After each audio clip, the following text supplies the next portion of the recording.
শ্রীমদ্ভাগবত।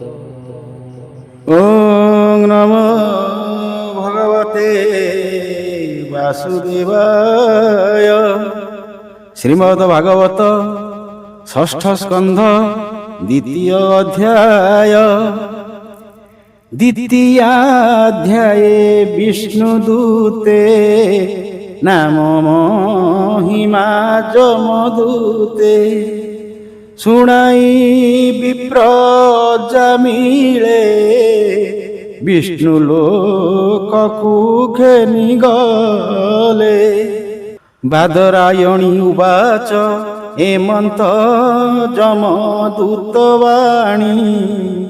ବିଷ୍ଣୁ ସେବକ ମାନେ ଶୁଣି ଶୁଣ ରାଜନ ଏ ଅନ୍ତରେ।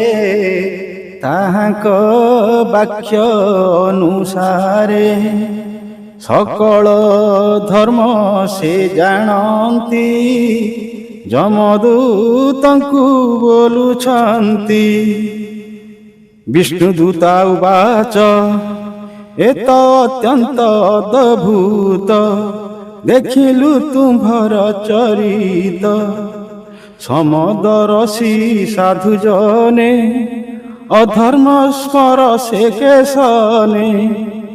ଅଦଣ୍ଡ ପାପୀ ଯେ ପ୍ରାଣୀ ତାହାଙ୍କୁ ଦଣ୍ଡ ବ୍ୟର୍ଥେ ପୁଣି। ପ୍ରଜାମାନଙ୍କ ପିତା ଯେହି ସେ ଯେବେ ପ୍ରଜା ଶାସ୍ତି ଦେଇ। ତେବେ ସେ କାହାର ଶରଣ ହୋଇବ କହ ଏ କାରଣ।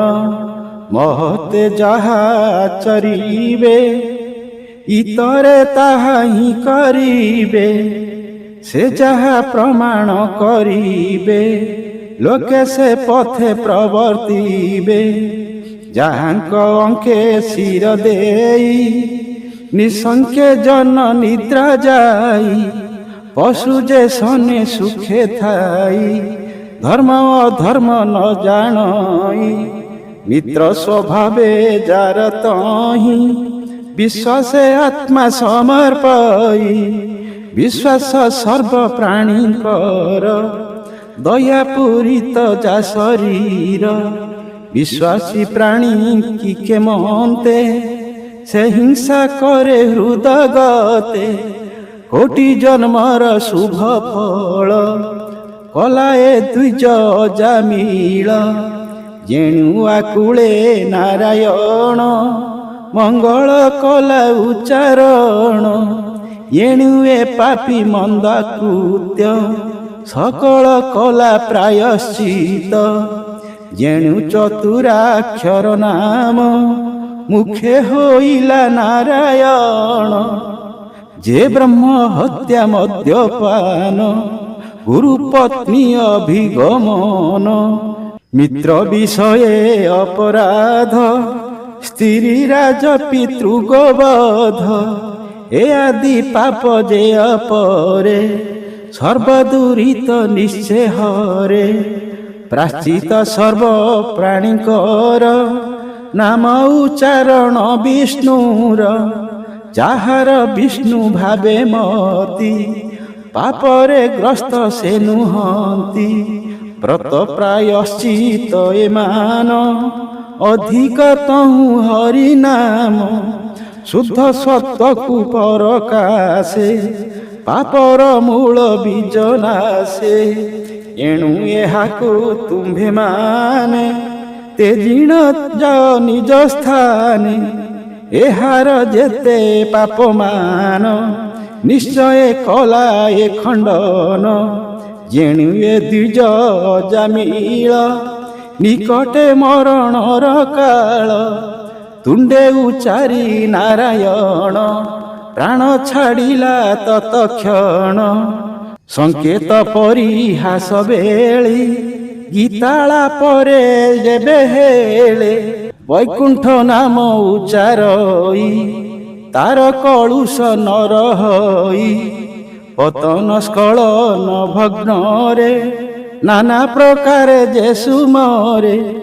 ତୁଣ୍ଡେ ଉଚାରେ ହରି ନାମ ତାହାକୁ ନ ଦଣ୍ଡଇ ଯମ। ଅଳ୍ପ ବହୁତ ପାପମାନ ପ୍ରାୟଶ୍ଚିତ ହିଁ ଯଥାକ୍ରମ ପାପର ଗୁରୁ ଲଘୁ ଜାଣି ମୁନି କହନ୍ତି ପରିମାଣି ତପସ୍ୟା ଆଦି ବ୍ରତ ଦାନେ ପାପ ନାଶନ୍ତି ଏଣେ ଜନେ ପାପର ବୀଜ ନାଶ ନୋହି ଚିତ ନିର୍ମଳ ନୋହେ ତହିଁ ଯେମନ୍ତେ ଶ୍ରୀହରି କୀର୍ତ୍ତନେ ପାପ ପଙ୍କଜ ସେବା ଧ୍ୟାନେ ଜ୍ଞାନେ ଅଜ୍ଞାନେ ଯେଉଁ ପ୍ରାଣୀ ସ୍ମରଣ କରେ ଚକ୍ରପାଣି ନାମ କରଇ ସଂକୀର୍ତ୍ତନ ପାପକୁ କରଇ ଦହନ ଯେସନେ ବହୁ କାଷ୍ଠ ରାଶି ଅନଳ ପ୍ରବେଶେ ବିନାଶୀ ରୋଗ ଶରୀରେ ଉପଗତ ହେଲେ ଔଷଧ ବଳବନ୍ତ ଅଜ୍ଞାନେ ପ୍ରୟୋଗ ହୋଇଲେ ତେମନ୍ତ ନାମ ଉଚାରିଲେ ତେବେ ସେ ଆତ୍ମା ଗୁଣ ତାର ସେ କି ନ କରେ ଉପକାର। ଶ୍ରୀ ଶୁକ ଉବାଚ ବିଷ୍ଣୁଦୂତଙ୍କ ଧର୍ମବାଣୀ କୃତାନ୍ତ ଦୂତମାନେ ଶୁଣି ଅଜାମିଳକୁ ପାଶୁ ଫେଇ ମୃତ୍ୟୁରୁ ଦେଲେ ବାହୁଡ଼ାଇ ଯମର ଦୂତମାନେ ଗଲେ ଏ ସର୍ବ ଯମକୁ କହିଲେ ପାଶରୁ ମୁକ୍ତ ଅଜାମିଳ ଦେହ ଲଭିଲା ତତ୍କାଳ ବିନାଶୀ ସର୍ବଭୟ ତାର ଶିରରେ ଦେଇବେନି କର ବିଷ୍ଣୁଦୂତଙ୍କୁ ନମସ୍କାର ଉତ୍ସୁକ ହୋଇଛି ମନର କଥନ ମୁଖ ଦେଖି ତାର ଜାଣିଲେ ବିଷ୍ଣୁର କିଙ୍କର ତକ୍ଷଣେ ହେଲେ ଅନ୍ତର୍ଧାନ ତାହାର ନିକଟୁ ରାଜନ ଗୁଣ ଆଶ୍ରିତ ବେଦ ସିଦ୍ଧ ଯେ ଭାଗବତ ଧର୍ମ ସୁଧ ଯମ ବିଷ୍ଣୁ ଦୂତଙ୍କ ବାଣୀ ଗୋବିନ୍ଦ ଗୁଣ ବିପ୍ର ଶୁଣି ତକ୍ଷଣେ ଚରଣାର ବିନ୍ଦେ ଭକ୍ତି ଲଭିଲା ଅପ୍ରମାଦେ ହରିର ଚରିତ ଶ୍ରବଣେ ପୂର୍ବର ଅଶୁଭ ସ୍ମରଣେ ମହାସନ୍ତାପ ମନେ ହେଲା ତକ୍ଷଣେ ବିଷ୍ଣୁ ସୁମରିଲା ଅହୋ ମୋହର ବଡ଼ କଷ୍ଟ ଅଜିତ ଇନ୍ଦ୍ରିୟ ମୁଁ ନଷ୍ଟ ସୁକର୍ମ କଲି ମୋର କ୍ଷୀଣ କଲି ମୁଁ ବୃଷଳି ଗମନ ଅଧର୍ମ ଆଚରଣ କରି କାଟିଲି ଦିବସ ସର୍ବରି ଧିକ ମୋହର ମନ୍ଦ କୃତ୍ୟ କୂଳରେ କଳଙ୍କ ବିଦିତ ତେଜିଣ ନିଜ ପତ୍ନୀ ସତୀ ରମିଲି ମୁଁ ନିଜ ସତୀ ବୃଦ୍ଧ ମୋହର ତାତ ମାତ ମୋର ବିହୁନେ ଅରକିତ ତପସ୍ୱୀ ରୂପେ ଥାନ୍ତି ବନେ ତାଙ୍କୁ ତେଜିଲି ଅକାରଣେ କିଏ ଅର୍ଜିତ କର୍ମ ମୋର ନରକେ କଲି ନିଜ ଘର ବିଧି ହୋଇଲା ବିଡ଼ମ୍ବନ ଲଭିବି ନରକ ଦାରୁଣ ଧର୍ମ ହିଂସକ ପାପି ଜହିଁ ନାନା ଯାତନା ଭୁଞ୍ଜୁ ଥାଇ କିଏ ସ୍ୱପନ ଅଦଭୁତେ ନୟନେ ଦେଖିଲି ସାକ୍ଷାତେ ପାଶଦ ଉଡ଼ି ହସ୍ତେ କରି ଯେ ମୋତେ ନେଉଥିଲେ ଧରି ଏତ ଆଶ୍ଚର୍ଯ୍ୟ ବଡ଼ ଏଣେ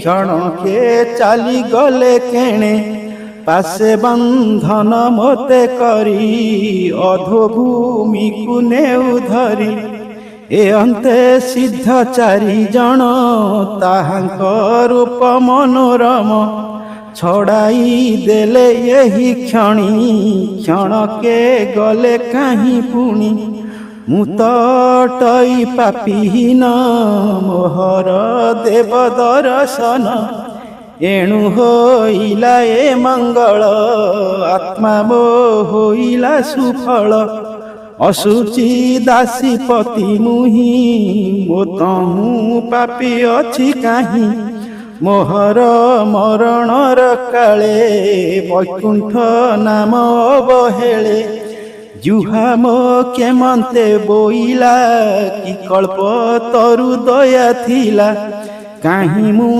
ଧୂର୍ତ୍ତ ପାପିବର ବ୍ରହ୍ମଘ୍ନ ଲଜ୍ଜା ଯାର ଦୂର କାହିଁ ମଙ୍ଗଳର କାରଣ ବୈକୁଣ୍ଠ ନାମ ନାରାୟଣ କେମନ୍ତେ ବୋଇଲଇ ମୁହିଁ ଦୟା ଯେ କଲେ ଭାବଗ୍ରାହୀ ଇନ୍ଦ୍ରିୟ ଜିତ ମୁଁ ଅଟଇ ଏମନ୍ତ କରିବଇ ମୁହିଁ ଯେମନ୍ତେ ଆତ୍ମା ଭୋଗ ଛାଡ଼ି ବ୍ରହ୍ମ ଭାବରେ ରହେ ବୁଡ଼ି ଅବିଦ୍ୟା କାମ କର୍ମ ଜନ୍ମ ମୋଚନ କରିଏ ବନ୍ଧନ ସର୍ବଭୂତରେ ଶାନ୍ତ ହୋଇ ଦୟା ବହି ବିଚିତେ ମୁହିଁ ଏ ମାୟାଗ୍ରସ୍ତ ମୋର ମନ ନିଶ୍ଚୟ କରି ବିମୋଚନ ଯେଉଁ ମାୟାରେ ମୋହ ମୁହିଁ କ୍ରୀଡ଼ାକୁ ରଙ୍ଗ ପ୍ରାୟ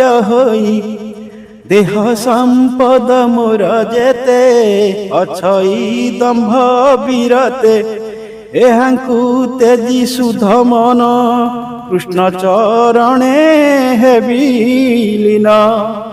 ଶ୍ରୀ ଶୁକ ଉବାଚ ଏମନ୍ତେ ଜାତ ଦିବ୍ୟ ଜ୍ଞାନ ଯେଣୁ ତା ସାଧୁ ଦର୍ଶନ ତେଜିଣ ସକଳ ବନ୍ଧନ ଗଙ୍ଗା ଦ୍ୱାରକୁ ଆଗମନ ଦେବ ସଦନେ ବିପ୍ର ଯାଇ ନିଶ୍ଚଳ ମନେ ଯୋଗ ଧ୍ୟାଇ ଇନ୍ଦ୍ରିୟ ନିଗ୍ରହ କରିଣ ବ୍ରହ୍ମେ ନିବେଶି ସ୍ଥିର ମନ ସକଳ ଦ୍ୱନ୍ଦ୍ୱ ପରିହାରି ଆତ୍ମାକୁ ସମାଧିରେ ଭରି ପରମ ବ୍ରହ୍ମେ ମନ ଦେଲା ମନକୁ ତହିଁ ନିବେଶିଲା ବ୍ରହ୍ମ ଭାବନେ ସ୍ଥିର ମନ ଦେଖିଲା ବିଷ୍ଣୁ ଦୂତମାନ ପୂର୍ବେ ଯେ ରୂପ ଦେଖିଥିଲା ପୁଣି ଦେଖନ୍ତେ ପ୍ରଣମିଲା ଗଙ୍ଗା ଜଳରେ ଦ୍ୱିଜବର ତେଜିଲା ନିଜ କଳେବର ତକ୍ଷଣେ ବିଷ୍ଣୁ ଦୂତ ପ୍ରାୟେ ହୋଇଲା ତାର ଦିବ୍ୟ କାୟେ ବିଷୟ ଦୁର୍ଗତି ଖଣ୍ଡନ ବେଷ୍ଟିତ ହୋଇ ବିଷ୍ଣୁଗଣ ହେମ ବିମାନ ଆରୋହିଲା ତକ୍ଷଣେ ବୈକୁଣ୍ଠକୁ ଗଲା ଦାସୀପତି ପତିତ କର୍ମ ନଷ୍ଟ ତାହାର ସର୍ବଧର୍ମ ବ୍ରତ ବିହୀନ ନିନ୍ଦାଚାର ନରକେ ପଡ଼ନ୍ତା ଶରୀର ଈଶ୍ୱର ନାମ ଗ୍ରହଣରୁ ତତ୍କାଳ ମୁକ୍ତି ନରକରୁ ମୋକ୍ଷ ବାଞ୍ଛିତ ନରଙ୍କର କୃଷ୍ଣ କୀର୍ତ୍ତନୁ ନାହିଁ ପର କର୍ମବନ୍ଧନର ଛେଦନେ ଏହାର ସମ ନାହିଁ ଆନେ ଯେ ମନର ଯତମେ ଥାଇ କର୍ମେ ମଳିନ ସେ ହୁଅଇ ପରମ ଗୁହ୍ୟ ଅଘନାଶ ନାମ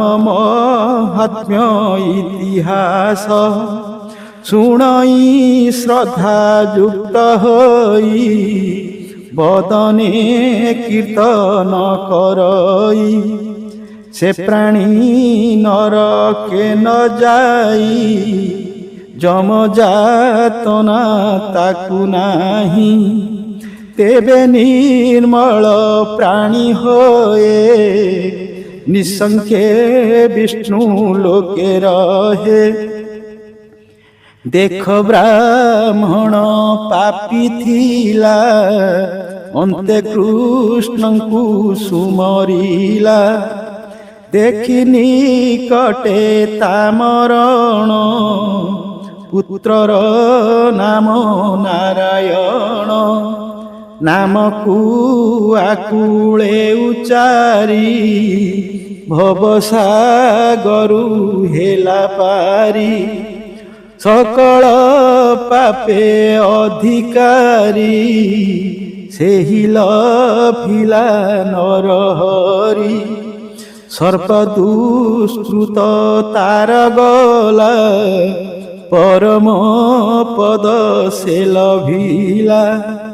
ଶ୍ରଦ୍ଧାରେ ନାମ ଯେ ଉଚାରେ, ତାର ମହିମା କେ ବିସ୍ତାରେ। ବିଷ୍ଣୁର ନାମର ମହିମା, ସୁକ କହିଲେ ଗୁଣ ସୀମା। ସୁଜନେ ଏଣେ ଚିତ୍ତ କର, ଏ ମାୟା ବନ୍ଧନ ନିସ୍ତର। ବୋଲଇ ବିପ୍ର ଜଗନ୍ନାଥ, ଷଷ୍ଠ ସ୍କନ୍ଧରେ ଭାଗବତ। इति श्रीमद्भागवते महापुराणे परमहंस्या संहितायां षष्ठ स्कन्धे अजामिळोपाख्याने द्वितीयो अध्याय।